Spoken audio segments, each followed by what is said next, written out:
हमारे बीच आज कासिम बीकानेरी साहब, जो एक साहित्यकार अभिनेता के रूप में अपनी अलग से पहचान रखते हैं और काफ़ी सालों से साहित्य में इनका लगाव रहा और समय समय पर इनकी रचनाएं और लघु फिल्मों आदि में इनका कार्य देखने को मिला।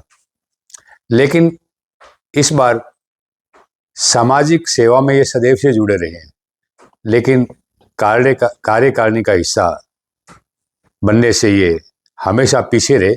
लेकिन इस बार इनके दिमाग में आया, इनके दिमाग की उपज थी कि मुझे सामाजिक कार्यक्रम में बढ़ चढ़ कर हिस्सा लेना चाहिए और इसके लिए मुझे मुख्य पदाधिकारी बनूंगा तो हो सकता है मैं कुछ कर सकूं। इसी बीच इन्होंने अपने ही समाज की एक संस्था नागोरी तेलियान वेलफेयर सोसाइटी, जो पिछले 2 साल पहले पंजीकृत हुई थी, उससे आप जुड़े और आपने कर्तव्य निष्ठा के साथ उसके साथ काम किया। अंततः एक जो इस सोसाइटी के पहली बार चुनाव हुए तो आपने सचिव पद से चुनाव लड़ने की इच्छा जाहिर की। समाज बहुत बड़ा है और समाज के शायद 10 या 15 हज़ार लोग रहते होंगे, काफ़ी बड़े बड़े महल्ले हैं। आप एक ऐसी जगह रहते हैं जो नागोरी तेली समाज का पुराना महल्ला कहलाता है। उसमें इनका जो पुश्तैनी काम है वो आज भी तेल निकालने में बेचने का है, लेकिन ये एक सरकारी सेवा से जुड़े हुए और आज के जो पहली बार हुए उपचुनाव में आपने भारी मतों से जीत हासिल की। चुनाव लड़ने वाले भी समाज के ही लोग थे और सहयोग करने वाले भी समाज के ही लोग थे। सबसे पहले मैं कासिम साहब को पूछना चाहूँगा, ये जो चुनावी प्रक्रिया है और जो कैंडिडेट आपसे पीछे रह गए या जिन्होंने पर्चे उठा लिए जी, तो उनके प्रति आपके मन में क्या रहेगा? क्या वो लोग कार्यकारिणी का हिस्सा बनेंगे या आपके उनके साथ काम करेंगे? अस्सलाम वालेकुम, सभी को आदाब। जब भी कोई चुनाव होता है तो 2 पार्टियां बनती है और ये हमारी बिरादरी का चुनाव है, तो इसमें जो भी सामने कैंडिडेट खड़े हैं उनकी कहीं ना कहीं आपस में रिश्तेदारियां आपस में मिलती है और चुनाव कुछ दिनों के लिए होता है, रिश्तेदारियां हमेशा के लिए होती है। हमारी जो रिश्तेदारियां हैं इस चुनाव की वजह से खराब नहीं होनी चाहिए। मेरी यही सोच है, चुनाव खत्म हो गया तो रिश्तेदारियां जो पहले थी वो वैसी ही रहनी चाहिए। आगे भी हम लोग वैसे ही रहेंगे, मिलजुल के काम करेंगे, क्योंकि अकेला आदमी कुछ नहीं कर सकता। आज पूरी बिरादरी ने मुझ पर जो विश्वास जताया है और मेरे साथ हमारी हारून राठौड़ साहब को भी आपने अध्यक्ष के तौर पे भारी बहुमत से जीत दिलाई है। इसके अलावा हसन खिलजी साहब निर्विरोध निर्वाचित हुए। तो हम तीनों लोग पूरी बिरादरी को, पूरे समाज को साथ लेके चलेंगे और हम पूरी कोशिश हमारी यही रहेगी कि अच्छे अच्छे जो लोग हैं, जो काम कर सकते हैं, जिस क्षेत्र में जो माहिर हैं, उनको साथ लेके चलें। उसमें हम इस चीज़ का ख्याल नहीं रखेंगे कि वो हमारे सामने कैंडिडेट थे या नहीं थे। चुनाव में बोलचाल, आपसी मतभेद शुरू से ही होता रहा है, चाहे सामाजिक चुनाव हो या बड़े राजनीति लेवल पे हो। लेकिन कासिम साहब, ये आपके समाज के पहले चुनाव थे जी, इसको अपने को समझना पड़ेगा जी, बारीकी से जी। क्यों? हमारा समाज इतना अभी तक शिक्षित नहीं है, इतना जागरूक नहीं है कि वो बड़े चुनाव में हिस्सा ले। जी, जी। बड़े चुनाव में निसंदेह हम लोग देखते हैं, पिता है वो पुत्र के सामने चुनाव लड़ता है, माँ है वो अपने बेटे के सामने लड़ती है और 2 भाई आपस में लड़ते हैं, लेकिन ये चुनाव हमारा समाज इतना जागरूक नहीं है कि इसको ले, लेकिन फिर भी हम लोग उम्मीद रखते हैं कि जो भी थोड़ा मनमुटाव रहा है जी उसको आप लोग साथ लेके चलेंगे। जी चलो अगली बात करते हैं। जी अगले जो कार्यक्रम है जी कुछ पेंडिंग है जी सोसाइटी के, जी कुछ नए होंगे, जी लेकिन आप क्या जो पेंडिंग कार्यक्रम है उनको शामिल करेंगे या नई कार्यकारिणी में जो नए प्रोग्राम लाएंगे उनको आप तरजीह देंगे? जो पहले कार्यक्रम चल रहे हैं उनकी समीक्षा की जाएगी। हमारी जो टीम बनी है उन टीम की जो मीटिंग होगी उस मीटिंग में समीक्षा की जाएगी।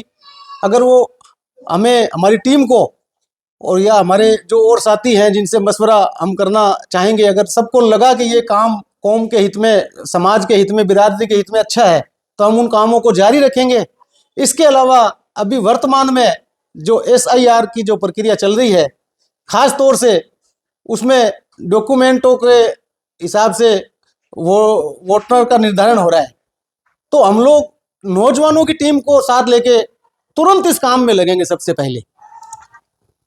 धन्यवाद कासिम जी, आप SIR की बात कर रहे हैं जी लेकिन ये जो सामूहिक विवाह समाज में जी होते हैं जी और उनके निकाह नामे ले जाने सभी जी के लिए जरूरी है जी और ले जाने भी चाहिए, जी लेकिन मैं आपकी सामूहिक विवाह कमेटी का एक छोटा सा कार्यकर्ता हूँ जी और वेलफेयर कमेटी का भी एक अदना सा जी मुलाजिम हूँ, लेकिन देखते हैं कि जो सामूहिक विवाह में शादियां होती है वो बच्चे और बच्चियां अपने जो मैरिज या जिसको निकाहनामा कहते हैं जी जो मौलवी द्वारा जारी किया जाता है उसके बगैर सरकार की ओर से मैरिज सर्टिफिकेट नहीं बनता। सही बात है। लेकिन वो निकाहनामे बरसों बरस तक कहीं ना कहीं वो धूल फांकते रहते हैं। क्या आइंदा आप उनको और जो सामूहिक विवाह कार्यक्रम होते हैं जी आयोजित करना पसंद करेंगे या इसको कोई नए तरीके से आप लागू करेंगे?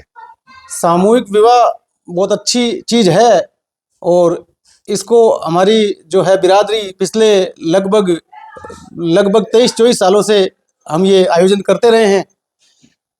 रही बात हमारी जो कमेटी है वेलफेयर सोसाइटी 2 साल पहले जिसका रजिस्ट्रेशन हुआ, उसके बाद हम लोगों की ये कोशिश रही कि भाई जो लोग इस सामूहिक विवाह में सम्मिलित होते हैं उनको सरकार की तरफ से जो योजना है उनका लाभ मिले, तो कोशिश जारी है। अगली बार अगर सामूहिक विवाह सम्मेलन होगा उसमें भी हम पूरी कोशिश करेंगे कि सरकार की तरफ से जो योजनाएं हैं जिनका लाभ मिलना चाहिए हर फैमिली को, साथ ही कमेटी को भी हम जरूर पूरी कोशिश करेंगे हमारी तरफ से। अगर कोई निकाहनामा लेने नहीं आता तो हम निकाहनामा लेके उनके घर जाएंगे, उनके डॉक्यूमेंट भी हम इकट्ठे करेंगे, अपनी तरफ से हम पूरी कोशिश करेंगे, बाकी अल्लाह मालिक है। कासिम साहब, आपने कहा कि सरकार से अनुदान लेंगे, लेकिन आपको गहराई से इस बात को पकड़ना होगा। जी राजस्थान सरकार जी जब आपका सामूहिक विवाह हुआ जी उस वक्त 25 लड़कियों पे अनुदान देती थी, कम से कम आपके पास 25 हो, लेकिन जहां तक मैं समझता हूँ वो 25 लड़कियां थी नहीं। अगर होगी तो किसी ना कारण रहा होगा कि सरकार को कमेटी ने आवेदन नहीं दिया। चलो ये बात अलग है। आगे आपकी क्या योजनाएं रहेगी? हमारी खूब सारी योजनाएं हैं। हम हमारे जो वेलफेयर का जो बजट है उसको हम 4 गुना से ज़्यादा बढ़ाने का सालाना हमारा लक्ष्य है। इसके अलावा जो पहले ज़कात का पैसा इकट्ठा किया जाता था और ज़कात का पैसा जैसा कि मालूम है हम उसको ज़कात जहां इस्तेमाल कर सकते हैं वहीं कर सकते थे, उसमें बड़ी जो है कानून कायदे थे, तो हमने ये सोचा कि हम ज़कात लेना बंद करेंगे, इमदाद लेंगे और उस पैसे से जितने भी योजनाएं हैं, खास तौर से शिक्षा के क्षेत्र में हमारा 80% बजट लगेगा और बाकी योजनाएं हमारी बहुत सारी योजनाएं हैं जिसमें रोजगार से भी संबंधित है, चिकित्सा से संबंधित है और तेली समाज के भवन, कम्युनिटी हॉल, काफी सारी ऐसी योजनाएं हमारी प्लानिंग में है और हमने हमारे घोषणा पत्र जारी किया है। उस घोषणा पत्र में जो जो योजनाएं हैं उन पर बाकायदा हम लोग डिस्कशन करेंगे और उनको अमल में लाने की पूरी कोशिश करेंगे।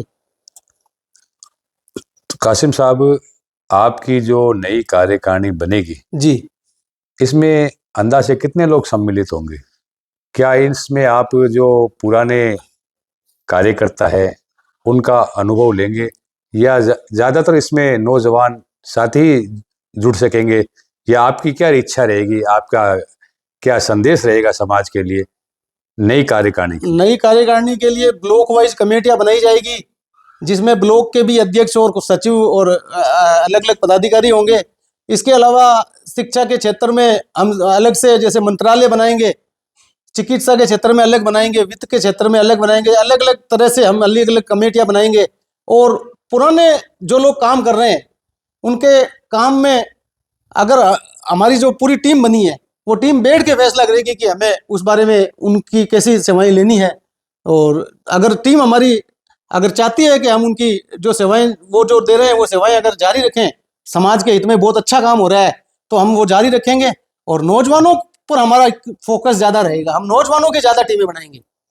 नहीं, टीमें नौजवानों की ही बनती है जी और वही काम करते हैं, इस बात में जी कोई संदेह नहीं। जी लेकिन आपका जो समाज है नागौरी तेली समाज, जी उसमें महिलाएं आज भी ऊन काटने जाती है, जी घरों पे मजदूरी करती है, जी पापड़ बेलती है, बहुत सारी जी मजदूरी है जो जी अपने उनके घरों में होती है। जी लेकिन आपने या आपके जो साथी है, जो कल भी लोगों से बात हुई, जी वो एक ही बात पे जोर दे रहे हैं कि शिक्षा हासिल करेंगे, जी शिक्षा हासिल करेंगे। जी ठीक है, शिक्षा हासिल करना चाहिए, इसमें कोई शक नहीं है। जी लेकिन ये जो अभी मजदूरी जो औरतें कर रही है, बच्चे जी कर रहे हैं, जी बच्चों में नशाखोरी है, जी देर रात तक बाहर बैठे रहते हैं, जी तो इनके लिए आपका क्या विजन है, क्या इसके लिए आपकी सोच है, जो बच्चे देर रात तक बाहर रहते हैं?